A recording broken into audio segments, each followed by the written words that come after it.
بسم اللہ الرحمن الرحیم۔ السلام علیکم ناظرین، ریڈ زون سے میں ہوں علی رضا الوی اور ہمیشہ کی طرح میرے ساتھ موجود ہیں جناب مظہر برلاس، لیکن آج اسٹوڈیو میں ہمارا ساتھ دیں گے معروف معاشی تجزیہ کار جناب خواجہ سعد سلیم۔ جناب خواجہ سعد سلیم صاحب خوش آمدید۔ بہت شکریہ جی مظہر برلاس۔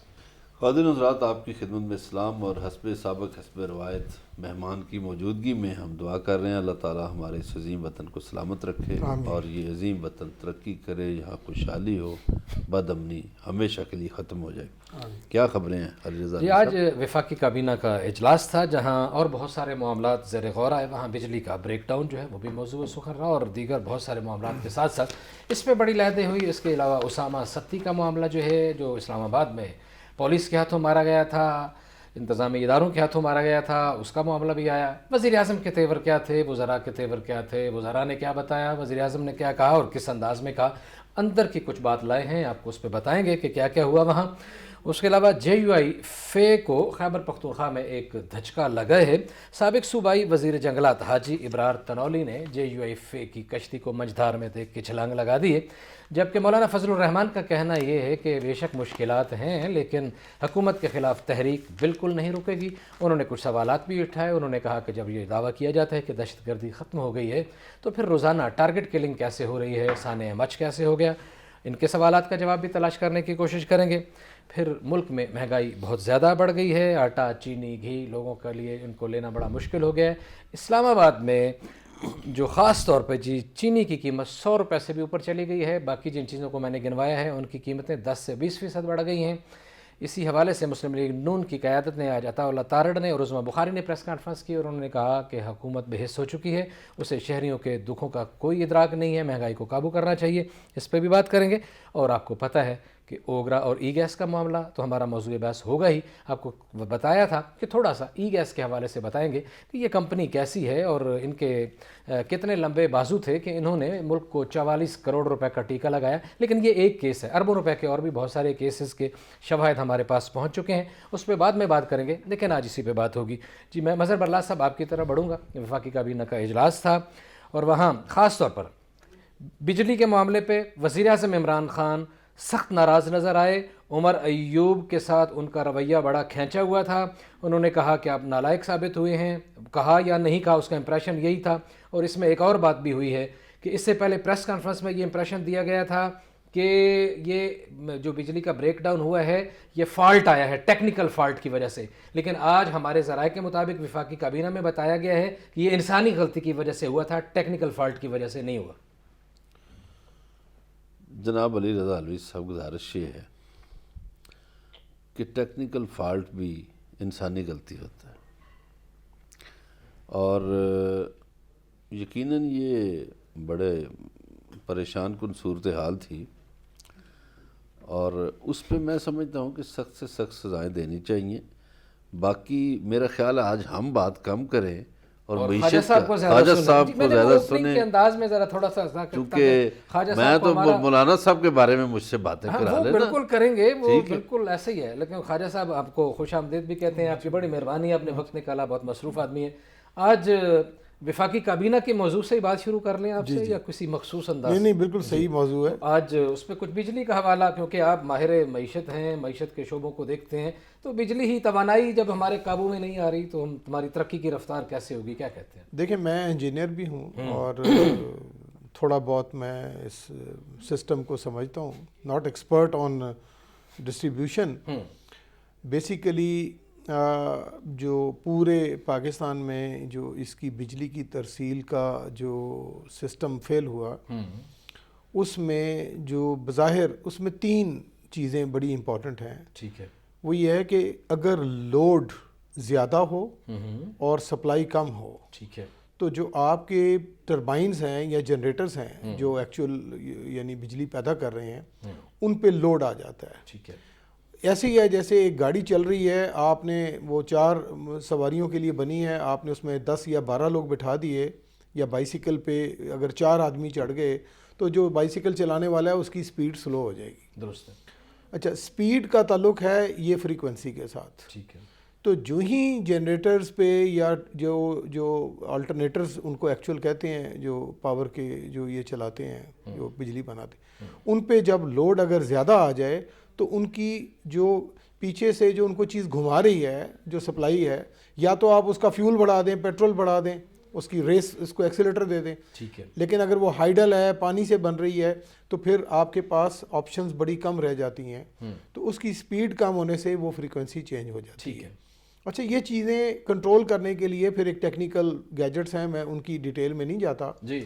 بیسیکلی ہونا یہ چاہیے تھا کہ اگر بجلی کی پیداوار کسی فالٹ سے کم ہوئی، جو وہ یہ کہہ رہے ہیں کہ گدو میں شاید بجلی میں فالٹ آیا اس کی پروڈکشن میں، تو باقی سسٹم کو ٹرپ کرنا چاہیے تھا، تاکہ جو اوور لوڈ ہے، اور پھر اس کے لیے پھر وہ ایک پورا ملک میں ادارہ بنا ہوا ہے جو لوڈ شیڈنگ کرتا ہے. یعنی اگر لوڈ زیادہ ہو جائے اور پروڈکشن کم ہو تو وہ پھر 1-1 گھنٹے کی لوڈ شیڈنگ کرتے ہیں، جو کہ ہوتا ہے پاکستان.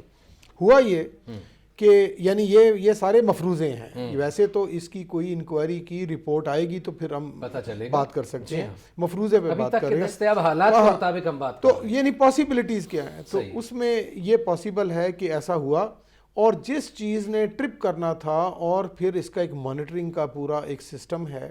جیسے ابھی آپ فرما رہے تھے کہ یہ ہیومن ایرر بھی ہے اور ٹیکنیکل ایرر بھی ہے. ابھی شاید برلا صاحب فرما رہے تھے، میں ایگری کرتا ہوں. ٹیکنیکل فالٹ جب آیا اس کا کوئی الارم ہونا چاہیے تھا، یا الارم ہوتا ہے، اور کوئی ظاہر ایسے پورے کنٹرول نرو سینٹر میں لوگ بیٹھے ہوتے ہیں جو اس کو مانیٹر کر رہے ہوتے ہیں. تو کسی نے ٹائملی اگر ایک کوئی ٹیکنیکل چیز فیل ہو جاتی ہے تو پھر اس میں ہیومن فیکٹر آ جاتا ہے. سے آگ لگتی ہے اور آگ بجھانے کا آلہ کام نہیں کر رہا، تو جو وہاں اپنے بندے بٹھائے ہوتے ہیں، وہاں پر گارڈ بٹھائے ہوتے ہیں، وہ پھر مینول اس کو ہینڈل کرتے ہیں. تو میں سمجھتا ہوں یہ ہوا. اور یہ ساری چیزیں دیکھیں، یہ ساری چیزیں کس طرف لے کے جا رہی ہیں؟ یہ چیزیں لے کر جا رہی ہیں اس طرف کہ بیسیکلی ہمارا ملک، not present government, for the last many years, کئی سالوں سے ہم چیزوں کو، اپنے ملک، اپنی اداروں کو مضبوط نہیں کر سکے. سارے اداروں کی بات کر بالکل. جی مثلا اللہ صاحب، یہ تو بالکل آپ کے یہ خواجہ صاحب نے بڑی زبردست بات کی کمان ٹوٹی ہے کہ اداروں کو جو ہم پچھلے 35-40 سال سے ہم روز ہی کہتے ہیں، بڑی اچھی بات خواجہ صاحب نے کی کہ ہم اداروں کو ہم نے برباد کیا ہے. کسی ایک گورنمنٹ کا قصور نہیں، ساری حکومتیں اس میں شامل ہیں. 35-40 سال میں ہم نے اپنا سوشل سیکٹر بھی تباہ کیا. ہمارے ہاں جو ادارے بڑے منافع بخش تھے وہ بھی ہم نے برباد کیے، اوور لوڈنگ کی، اوور سٹافنگ کی، اور محض سیاسی نعروں کی غرض سے اداروں کو برباد کر دیا گیا، جس کا خمیازہ ہم بھگت رہے ہیں. آپ دیکھیے 80 سے پہلے کا پاکستان آپ کو اور نظر آئے گا. ٹھیک ہے. اور 80 کے بعد جو پاکستان ہے، یہ جو گزشتہ 40 سال تو ہم نے بھگتے ہیں، اس میں یہ دہشت گردی بھی آ جائے گی، تو یہ پاکستان بالکل اور طرح کا ہے. 80 سے پہلے ہمارے ملک میں بڑے اچھے شاعر پیدا کیے، بڑے اچھے صحافی پیدا کیے، بڑے اچھے خطیب پیدا کیے، بڑے اچھے وکیل پیدا کیے، ڈاکٹر پیدا کیے، کھلاڑی پیدا کیے، پولیٹیشین بھی اچھے پیدا کیے، بیوروکریٹ بھی بہت اچھے پیدا کیے. لیکن گزشتہ 40 سال سے میں لفظ بڑا عجیب بولنے لگا ہوں، ہماری دھرتی بھانج ہے. ہم نہ کوئی شاعر اچھا پیدا کر سکے ہیں، مجھے بتائیے جن کی 80 کے بعد کی پیدائش ہے، نہ کوئی صحافی اچھا پیدا کر سکے ہیں، نہ کوئی گلوکار اچھا پیدا کر سکے ہیں، نہ کوئی خطیب، نہ سیاستدان، نہ کوئی بڑا سائنسدان. یہ دھرتی ایسا جیسے یہ بالکل خزاں ادھر آ گئی ہے. دہشت گردی تو آ گئی، اور جو ہم دعا بھی کرتے ہیں روزانہ امن اور خوشحالی کی، وہ بھی اسی لیے کہ اس سے بہت سی چیزیں وابستہ ہیں.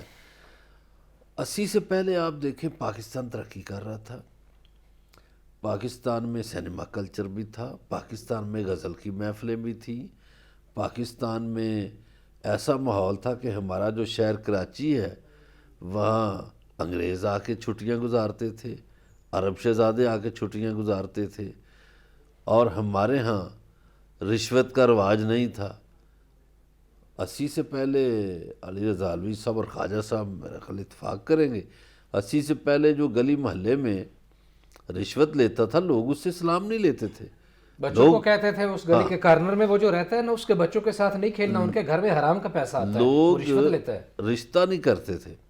تو علی رضا علوی صاحب ہمارا معاشرہ بدل گیا ہے. ایک تو آپ دیکھیں وہ جو گلی محلے کا کلچر تھا وہ بھی بدل گیا.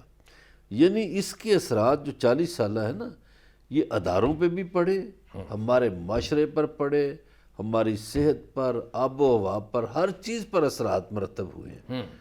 اور بدقسمتی سے ان 40 سالوں میں ہم کوئی اپنی پیداواری صلاحیت نہیں بڑھا سکے. ہماری زراعت بھی برباد ہو گئی، ہاؤسنگ سوسائٹیاں کھا گئیں، نگل گئیں ہماری زرخیز زمین، ہمارے جنگلات پتہ نہیں کون کھا گیا. ادھر ایک جی ٹی ایس کی بس ہوتی تھی گورنمنٹ کی، وہ پتہ نہیں بسیں کون کھا گیا، ان کے اڈے کون پی گیا، ہمیں سمجھ نہیں آ سکے. بڑے بڑے لوگوں نے اڈے کھائے ہیں، ویسے پنڈی کے اڈوں کو تو پتہ کہ انہوں نے کھائے ہیں. باقیوں کا بھی کریں نا جی، پنڈی والے اڈے پہ تو آپ آئیں گے لیکن باقی اڈوں کا حساب کریں. یہ پورے پنجاب میں بھی اور خیبر پختونخوا میں بھی تھے. اچھا، پھر ہماری جو سیاسی کلچر تھا ہمارے سیاستدانوں نے نہ آؤ دیکھا نہ تاؤ دیکھا، قرضے ملک کے لیے خود پھر بینکوں سے لیتے رہے اور پھر معاف بھی کرتے رہے اور فیکٹریاں ان کی بچے دیتی رہیں. تو یہ انہوں نے ملک کا نہیں سوچا. جی، وہ جو ایک اچھا، پھر اخلاقیات کے معیار بھی بدل گئے. جو ایک ہمارا ایک رسپیکٹ کا تعلق تھا نا معاشرے میں، والدین کی رسپیکٹ، اساتذہ کی رسپیکٹ، وہ بھی بدل گیا. وہ بھی اب اسٹوڈنٹ اکڑتے ہیں اساتذہ کے سامنے. خواجہ صاحب کی طرف بڑھیں. بالکل. خواجہ صاحب، برلا صاحب نے کہا 80 سے معاملات خراب ہوئے. 79-80 سے اس سرسبز و شاداب، اس خوبصورت، اس ترقی کرتے ہوئے، اس مہکتے ہوئے ملک پہ کون سا آصف کا سایہ اترا کہ سب کچھ بدل گیا؟ دیکھیں، وہ بیسیکلی پاکستان میں جب پاکستان بنا یا کوئی بھی ملک جو چل رہا ہوتا ہے، اس میں جو اکانومی ہے وہ کاروبار پہ بیس کر رہی ہوتی ہے. یعنی محنت، مزدوری، زراعت، انڈسٹری، لوگ وہاں سے پیسے کماتے ہیں اور اپنی زندگی گزارتے ہیں. ہوا یہ کہ پاکستان میں سمجھتا ہوں، میری ذاتی رائے میں، جو پولیٹیکل انسٹیبلٹی تھی، یعنی سیاسی جو عدم استحکام تھا، اس کی وجہ سے مختلف قوتوں نے، ان کا نام لیے بغیر، اپنے مفاد کے لیے اپنے اقتدار کو یا اپنی کرسی کو یا اپنی جو بھی انہوں نے جس طریقے سے بھی اقتدار حاصل کیا ہوا تھا، چونکہ وہ غلط تھا، اس کو مضبوط کرنے کے لیے انہوں نے جو رشوت کا دروازہ تھا، بازار تھا، وہ کھول دیا. ٹھیک ہے. اس کی وجہ سے پوری قوم، دیکھیں میں آپ کو یعنی کہانی والی بات نہیں بتاؤں گا، ریالٹی بات بتاؤں گا. جی جی. میرے والد صاحب 1948 میں 1948 میں انہوں نے گریجویشن کی ادھر سے علی گڑھ یونیورسٹی سے. صحیح. اور 48 میں ہی وہ گورنمنٹ سرونٹ بن گئے. جب ہم بڑے ہوئے تو وہ سے ان کے اگر 1000 کولیگ تھے سرکاری محکمے میں، تو وہ 1-2 کے بارے میں میری امی کو کہتے تھے کہ یہ ان کے گھر نہیں جانا، یا ان سے رشتہ نہیں کرنا، یا ان سے تعلقات نہیں رکھنے. تو ہم نے جب ان سے پوچھنا تو انہوں نے کہنا یار یہ لوگ نا وہ کرپٹ ہیں. ایسے وہ جرنلی ایسے کسی کے بارے میں بات نہیں کرتے تھے. بالکل صحیح. تو یعنی پھر جب وہ ریٹائر ہو گئے اور ہم بڑے ہو گئے، اور ہم نے اپنے والد صاحب سے، یعنی چھوٹے تھے تو وہ بات نہیں کرتے تھے، ہم نے ڈسکشن، انہوں نے کہا یار میں 4-5 بندے تو میں بتا سکتا ہوں جو میرے زمانے میں میرے ساتھیوں میں کرپٹ تھے. یہ جیسے برلا صاحب فرما رہے تھے. ہوا یہ کہ جب کرپشن، دیکھیں آپ غور کریں فیشن کیا ہوتا ہے. دیکھا کہ ایک زمانے میں پینٹ کھلی ہوتی تھی، پھر وہ آج کل ٹائٹ ہو گئی. جی جی بالکل. خواجہ صاحب آپ کی طرف واپس آئیں گے، مجھے بریک پہ جانا ہے، بریک سے واپس آ کے پھر آپ کی طرف آئیں گے. بات چیت کا سلسلہ جاری ہے، ہمارے ساتھ رہیے گا. ملتے ہیں بریک کے بعد.